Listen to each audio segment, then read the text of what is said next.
Assemblies takes a group of products and turns them into a different final product. Instead of deducting quantities at the time of sale like a bundle, those products, whether they're ingredients or raw materials, are deducted out of your inventory when you choose.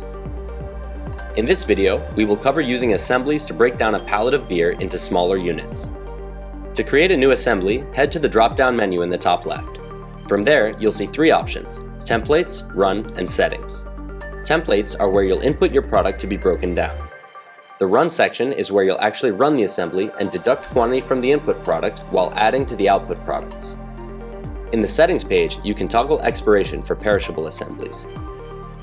The input product that we are breaking down, as well as the smaller units we will break it into, must already be created in Drive Inventory. Click Create Template, enter a name, description, tags, and any internal notes. We will enter the pallet of beer as the input. The output will be 78 24-packs of beer. The cost of the assembly is automatically generated based on the cost and quantities used of your input.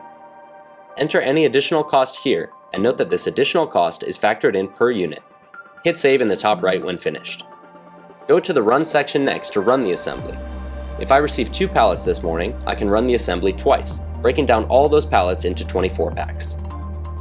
This will deduct the pallet from inventory and add to the 24-pack count. Anytime I break down this pallet from now on, all I have to do is enter how many I'm doing. If I want to further break down some 24-packs into 6-packs or singles, I can do that by creating an additional template. In the new template, 6-packs or singles would be the output, and 24-packs would be the input. Assemblies can also be used for making a recipe or manufacturing a bill of materials, and is available on the professional plan and above. For more information, tutorials, and step-by-step guides, visit the help documents linked below.